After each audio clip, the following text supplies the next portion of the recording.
Welcome to Sacrilegious Discourse. For this is what the Sovereign Lord says. Why do you need prophets to tell people who you are and what you want? If you can justify everything that the God of the Bible has done, then you can justify any of your behavior. A lot of this mentality is trickling into what is now mainstream right-wing Christianity. I am capable of empathy greater than this God of the Bible. This is a Bible that they tell kids. This is the good Lord. This is the good book. He is fantasizing about murder, mass murder. Head over to sacrilegiousdiscourse.com right now to find out how to leave us a review or support us on Patreon.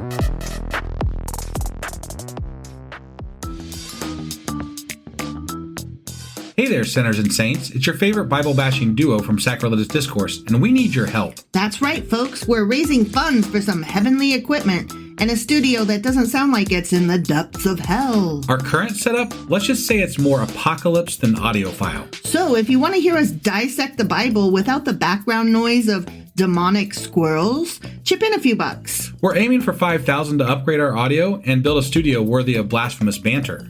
Donate today and help us spread the good word of atheism. You can find a link right on our homepage, sacrilegiousdiscourse.com. Every dollar counts. Even if it's from your collection plate.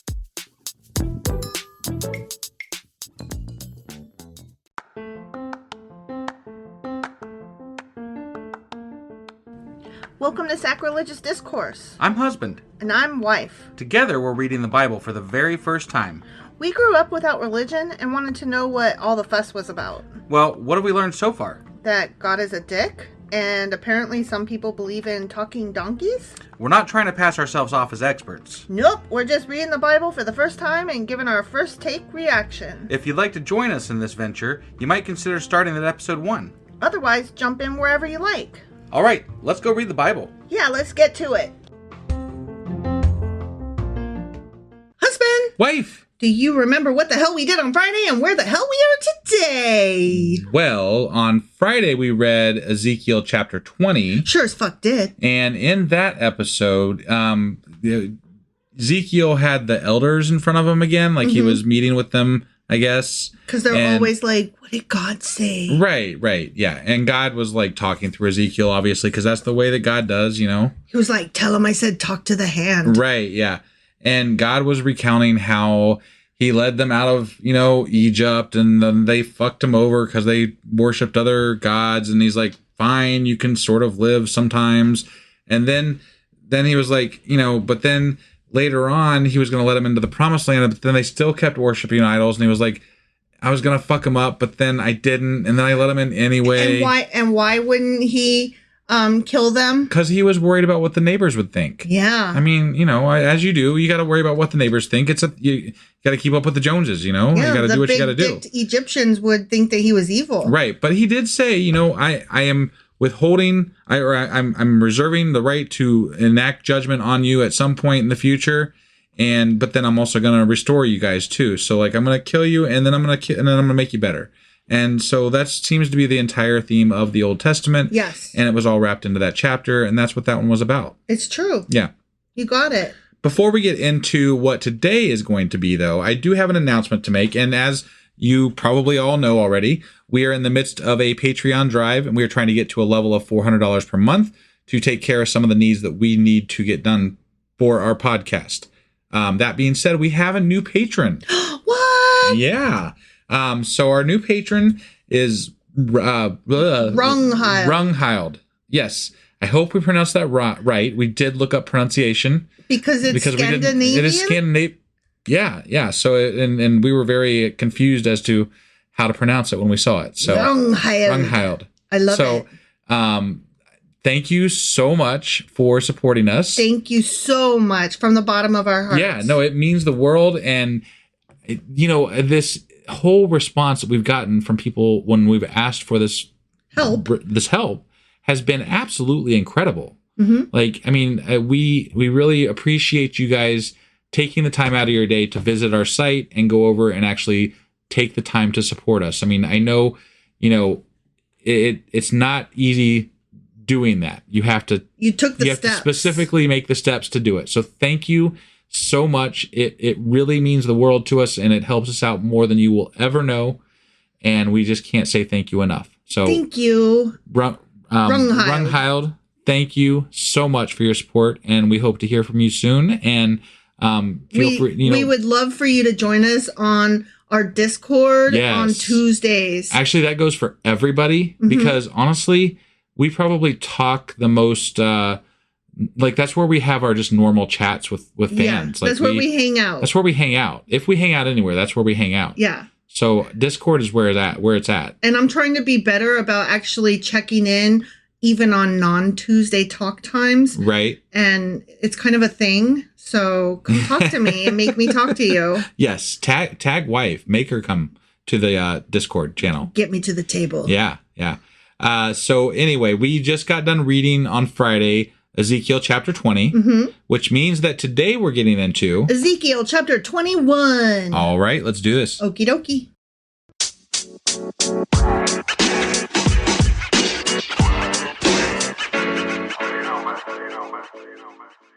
All right, we are hopping into Ezekiel chapter 21. Or as I like to call it, Ezekiel chapter 21. But Ezekiel is so much more fun. It really is. It really is. You're right. You win that contest. I just want to make sure our listeners know what they're listening to. Well, that's the only reason. The only reason. Otherwise, it's Ezekiel all the way, Before we actually begin reading, though, I have a couple of notes that I should deliver. Okay. Yeah. So chapters 20 through 24, so that includes the one from Friday. Right? Yeah.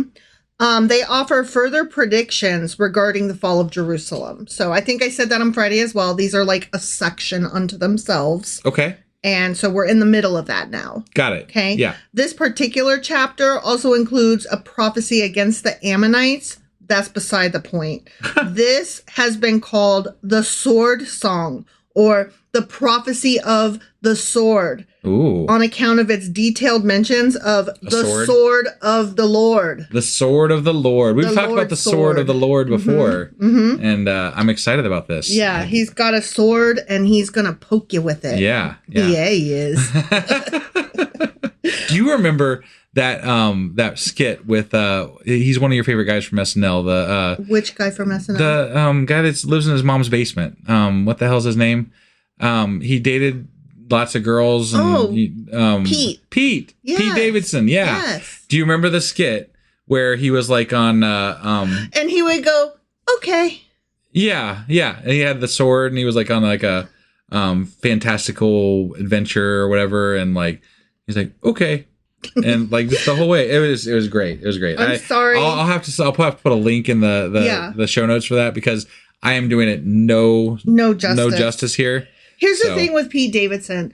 Everybody either loves him or hates him. Sure, but that, like, whether you love him or hate him, that one definitely was like one of my favorites. So I'm just throwing that out there. I absolutely love him. I think he's hilarious because he's just my kind of person. And even though I am not the right age, like demographic, to be a person who adores Pete Davidson, I still do nonetheless. Right. So, but it just, the sword reminded me of that skit. So okay.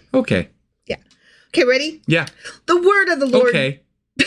You're an idiot. The word of the Lord came to me. Did it? The way it does. Every fucking chapter. Yeah. Son of man. Yeah, mere human. You fucking worm. Yeah. Set your face against Jerusalem and preach against the sanctuary. Prophecy against the land of Israel.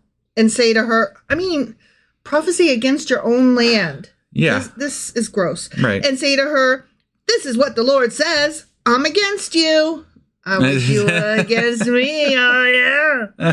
I will draw my sword from its sheath and cut off from you both the righteous and the wicked. The righteous and the wicked. I'm going to cut you all up, good and bad. Why? Everything. What is... You know how you have cancer in one boob? I'm going to cut both of the boobs off, as well as your arms. I don't understand the bringing judgment on the righteous. Like, I'm killing all y'all. You're saying literally, even if you're good, I'm going to kill you. Yeah. Okay. Yeah. All right. Because I'm going to cut off the righteous and the wicked, my sword will be unsheathed against everyone from south to north. Kill all of you. Just kill y'all. I just love murder. Right. Remember? I'm the murdery god. Oh, how could we forget? It's literally in every chapter. Fear the Lord. All the fucking time. Then all people will know that I, the Lord, have drawn my sword from its sheath. I guess so. It will not return again. I'm not putting this sword away. Just gonna keep might shove it in a stone so that Arthur could come pull it out. Is that, you think so? That would be fun. Yeah. Therefore, groan, son of man, groan before them with broken heart and bitter grief. And when they ask you, why are you groaning? You shall say, 'cause of the news that's coming. Every heart will melt with fear and every hand go limp. I mean, how could I read all this and not feel like it's just a big dick metaphor? Right. Well, I mean, it is. Right? I mean, essentially, like most of the shit in here is definitely male-oriented references for sure. Yeah. So, well, anyway, regardless if it's actual dick reference or just like the masculinity of maleness, he's still unsheathing his sword, right? Yeah. So that you go limp. Right. Okay. Yep. Every spirit will become faint, and every leg will be wet with urine. You're gonna pee yourself. Okay. Yeah. Your leg. You know why it's wet? Because of his massive sword. Because you peed on it. Yeah. It is coming. Oh, yeah, it is. I'm sorry, I'm such a child. It will surely take place, declares the sovereign Lord. Yeah. The word of the Lord came to me. Again, it came to you, okay? Son of man. You mere human. You fucking worm. Yeah. Prophecy and say, this is what the Lord says. A sword, sharpened and polished. Sharpened for the slaughter. Polished to flash like lightning. Yeah. I'm going to get you. Shall we rejoice in the scepter of my royal son? The sword despises every such stick. What? My sword. The sword despises every such stick. I don't understand the reference there exactly. Your swords suck compared to mine? I guess. I really don't know. That's a weird sentence. That's a weird sentence. It is. Okay. The sword is appointed to be polished, to be grasped with the hand. It is sharpened and polished, made ready for the hand of the slayer. Song of the Sword, right? Sure, yeah. I love my sword. Mm-hmm. I'm going to polish that shit so He's going to grasp it real hard. I'm going to shine it up and down. Up and down. Did you ever... back and forth, up and down. There's a video of this this preacher at some... I don't even know. It's just like a meme I saw, basically. But like this preacher pulls out like a fucking sword or a rod or something, and he's probably referencing this actual chapter when he's talking about this based on what I'm, remember seeing. But he literally starts stroking the fucking sword on stage in front of everybody, and it looks like he's fucking jacking off the fucking sword. I'm like, what are you doing? I'm polishing my rod. What? I mean, yeah, but like that's exactly what they're describing here. Yeah. I'm like, oh my God. Yep. Cry out and wail, son of man. Yeah, that big sword's gonna get you. For it is against my people. It is. Yeah. It is against all the princes of Israel. They are thrown to the sword along with my people. Therefore, beat your breast. Yeah. Do it. You gotta, yeah. Testing will surely come. And what if even the scepter, which the sword despises, does not continue, declares the sovereign Lord. What if even the scepter that the sword despises does not continue? I think he's talking about like royalty, like the royalty's going to come to an end. All right. So then, son of man, prophecy and strike your hands together. Okay? Okay. And clap. I guess. I don't know. Let the sword strike twice. Even 3 times. Oh, okay. It's a sword for slaughter. A sword for great slaughter, closing in on them from every side. I mean, okay, it's a sword. That specifically for slaughter, yes. Yeah. It's not meant for cooking steak. Right. It's not meant for getting dressed. It's not meant for painting your fingernails. No. Swords are meant for slaughter. Yours is no different. Yeah. You like to kill. You have a tool for killing. Yeah. Right? Yeah. Okay. Just making sure we're on the same page here. Right. That I mean, weapons are weapony.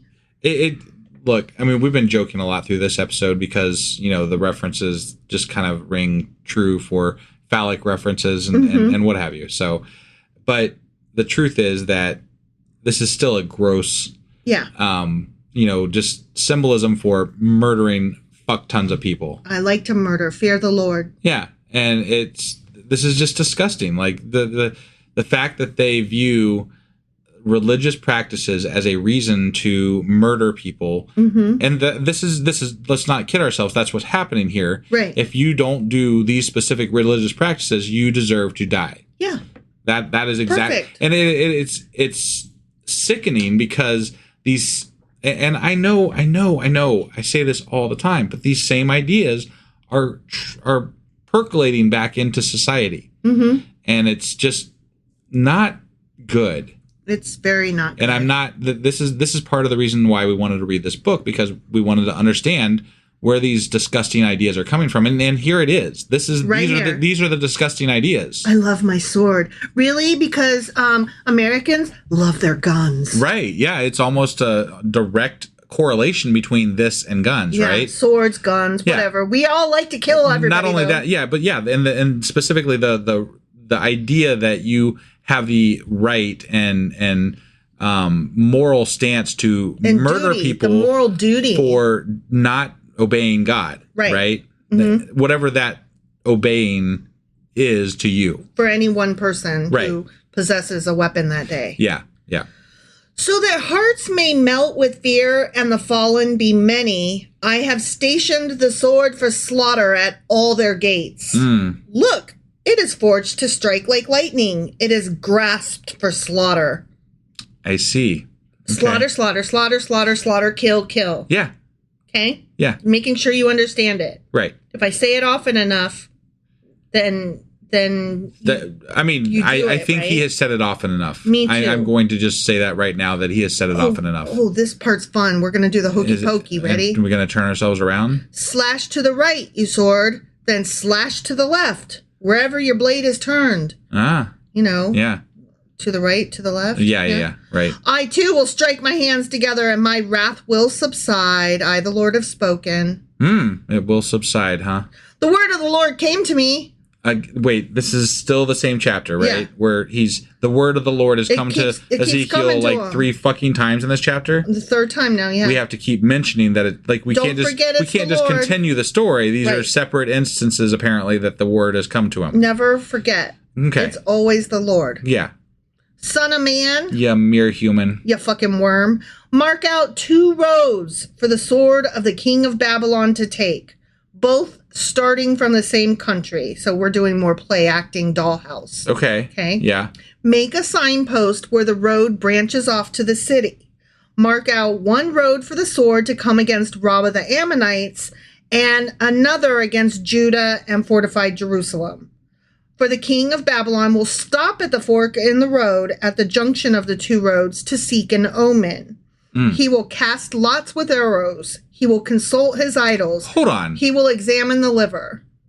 Wait. Who's going to cast lots and consult idols? The king of Babylon. Oh, okay. He's saying the king of Babylon, Nebuchadnezzar, I think. Sure. He's going to come walking down his little path. He's going to reach a crossroads. Yeah. And he's going to have to stop and think, which way am I going? Do I want to go kill the Ammonites today, or do I want to attack Jerusalem today? Right. Let me throw the bones or whatever and decide. Got it. So he's going to do 3 things. He's going to cast his lots. He's going to write the name of each city on one of the arrows and then toss them. Okay. All right. Then he's going to consult his idols. So he's going to pray or whatever. Yeah. And he's going to examine the liver.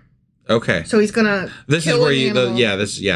And he's going to look at the liver, right? Yeah. So I actually have a little bit of note about that. Okay. Let me scroll down my notes. Here we go. There's a thing called hepatoscopy, which is divination based on the analysis of sheep livers, and it was widespread in the ancient Near East. Yeah, okay. So all right. There's a word for it. Got it. For killing an animal and then looking at its liver to get clues. It's like getting a palm reading, only way more disgusting. Right, or reading tea leaves. Right. Except killing an animal to do so. Yeah. Right. Putting the liver in the teacup. Yeah. Into his right hand will come the lot for Jerusalem, where he is to set up battering rams, to give the command to slaughter, to sound the battle cry, to set battering rams against the gates, to build a ramp, and to erect siege works. It will seem like a false omen to those who have sworn allegiance to him, but he will remind them of their guilt and take them captive. Okay. So it's just basically saying, yeah, he's going to attack Jerusalem and get you guys. I got it. Therefore, this is what the sovereign Lord says. Because you people have brought to mind your guilt by your open rebellion, revealing your sins in all that you do, because you have done this, you will be taken captive. You profane and wicked Prince of Israel, whose day has come, whose time of punishment has reached its climax. Just to reiterate, the Prince of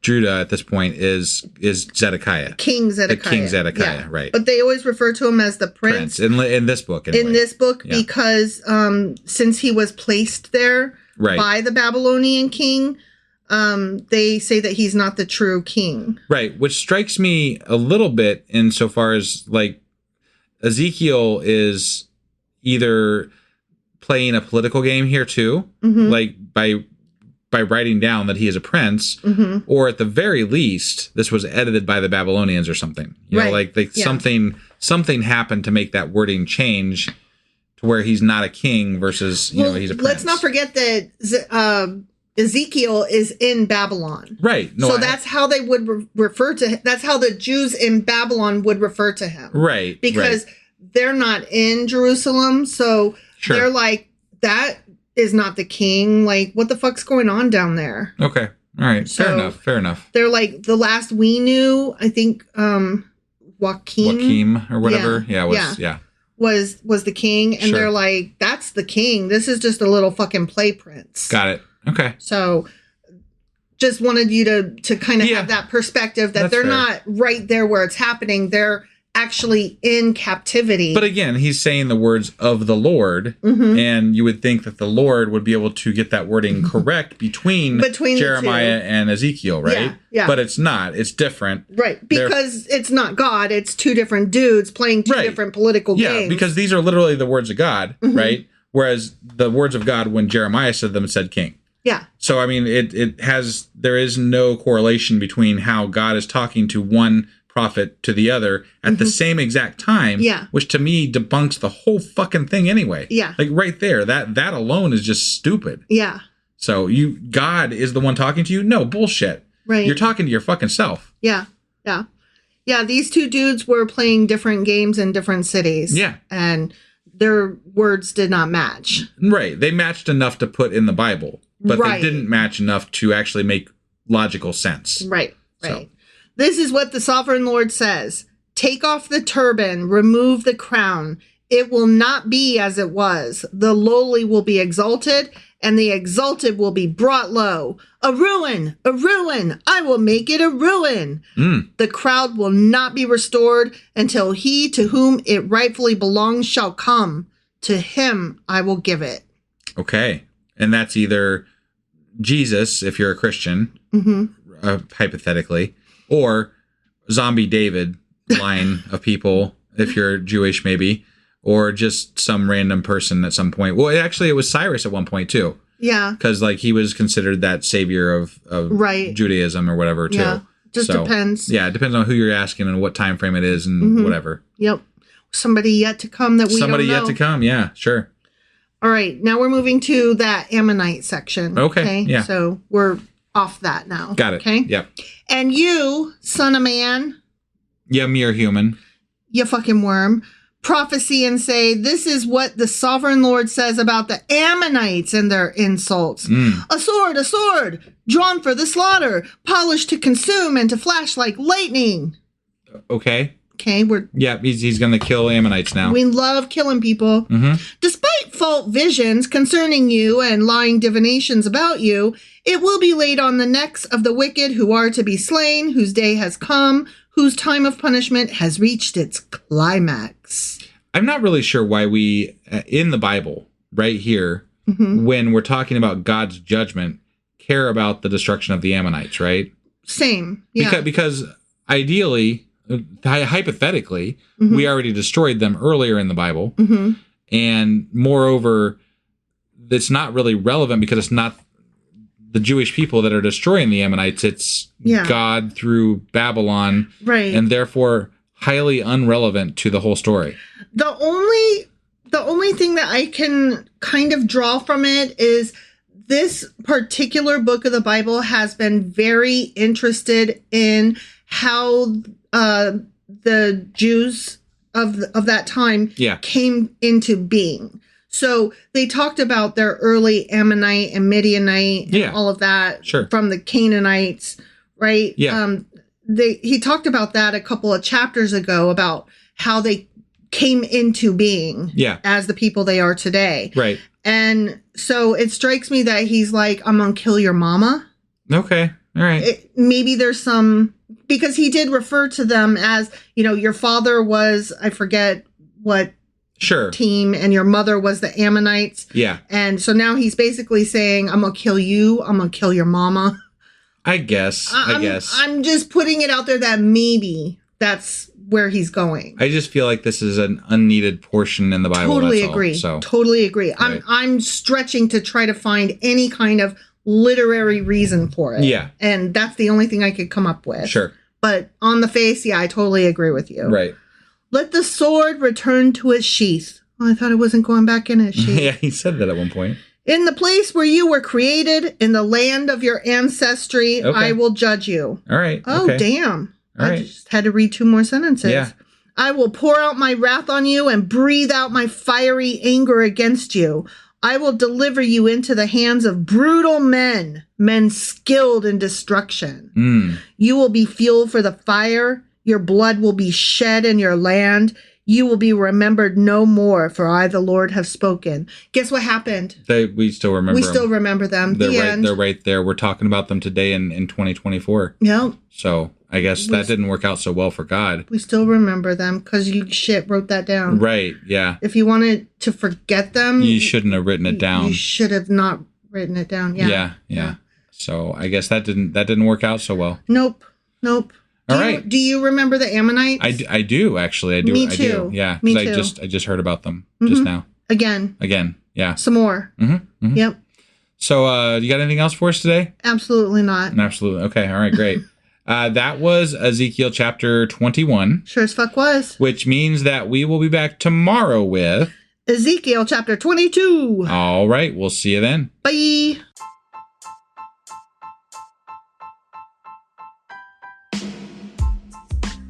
Hey, wife, I guess that's the end? But husband, that's just sad. It doesn't have to be. We are on lots of social media platforms like Twitter. Our handle there is sacrilegious_D. For D's nuts. Oh my God.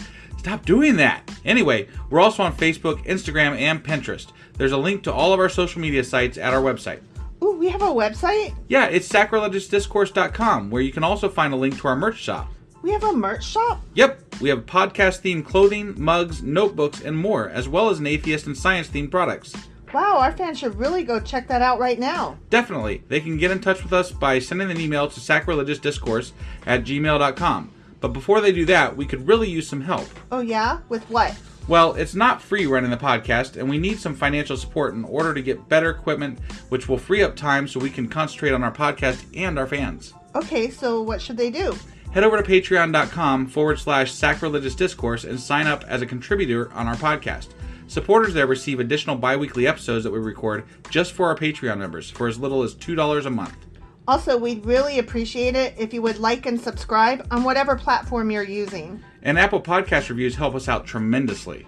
Like and subscribe. Leave an Apple review. Join us on Twitter. Support us on Patreon. That's a lot of instructions. Don't forget to say thanks. Thanks. Okay, bye.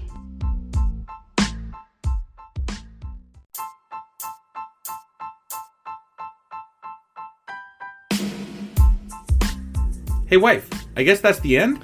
But husband, that's just sad. It doesn't have to be. We are on lots of social media platforms like Twitter. Our handle there is sacrilegious_D. For D's nuts. Oh my God. Stop doing that. Anyway, we're also on Facebook, Instagram, and Pinterest. There's a link to all of our social media sites at our website. Ooh, we have a website? Yeah, it's sacrilegiousdiscourse.com, where you can also find a link to our merch shop. We have a merch shop? Yep, We have podcast-themed clothing, mugs, notebooks, and more, as well as an atheist and science-themed products. Wow, our fans should really go check that out right now. Definitely. They can get in touch with us by sending an email to sacrilegiousdiscourse@gmail.com. But before they do that, we could really use some help. Oh yeah? With what? Well, it's not free running the podcast, and we need some financial support in order to get better equipment, which will free up time so we can concentrate on our podcast and our fans. Okay, so what should they do? Head over to patreon.com/sacrilegious discourse and sign up as a contributor on our podcast. Supporters there receive additional bi-weekly episodes that we record just for our Patreon members for as little as $2 a month. Also, we'd really appreciate it if you would like and subscribe on whatever platform you're using. And Apple Podcast reviews help us out tremendously.